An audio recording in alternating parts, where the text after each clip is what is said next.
хотел сделать еще года 3 назад. Но из-за частых переездов и отсутствия постоянного места жительства эта затея откладывалась.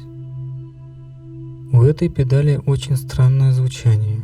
Название педали переводится как «зеленый звонарь» или «зеленый звон». Название в полной мере передает характер звучания педали. Традиционная схема педали не имеет никаких органов управления, и педаль представляет собой зеленую коробочку, где красуется название педали или надпись «Октавный эффект».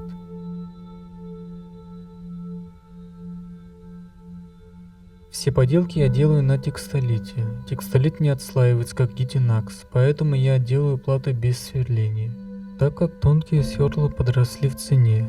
Они в нашей барахолке стоят по 50 рублей и ломаются часто. В более сложных схемах без сверления и принтера, конечно, не обойтись. Но это простая схема, которую при желании можно сделать и навесным монтажом. Травлю я плату в хлорном железе. Раствору уже года 3, и травил я этим раствором плат 20. Этим же раствором я травил плату метронома. Тогда он еще был свежим. После травления главное не забыть вернуть джин обратно в бутылку. Улучшение я делаю кислотным флюсом.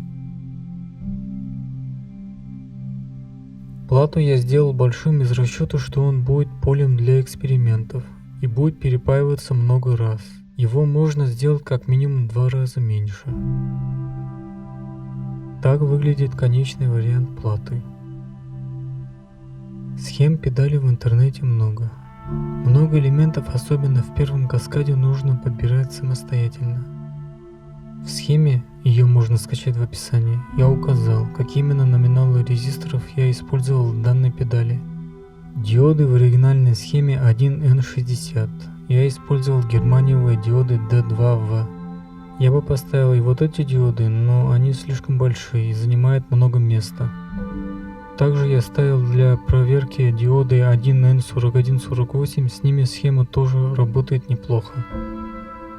Вместо КТ-361 я поставил МП-41. PNP транзистор нужно подбирать с низким коэффициентом усиления. Коэффициент усиления МП-41, который я поставил, где-то около 30. Это минимальное, что я смог найти у себя в запасах. В схеме я использовал металлический КТ-3102. Можно использовать обычные, пластиковые.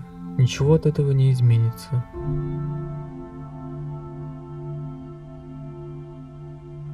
Корпус лучше купить готовый, из дюрали или алюминия. Они стоят не так уж и дорого. Я же традиционно сделал из фанеры. Эта технология уже отлажена.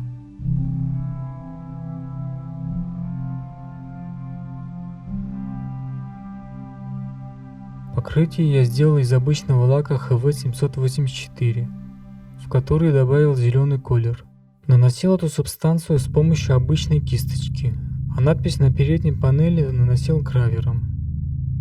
Внутреннее пространство корпуса я экранировал обычной фольгой. Когда все собрал в корпус, транзистор МП-41 так и не получилось уместить около платы. Пришлось ему удлинить выводы и убрать более разгруженное место. Нижнюю крышку пришлось вырезать из текстолита, опять же из-за экономии места. Получилось вроде неплохо.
Вот так звучит схема ее модификации. Мне больше всего понравился вариант с общим ограничивающим резистором.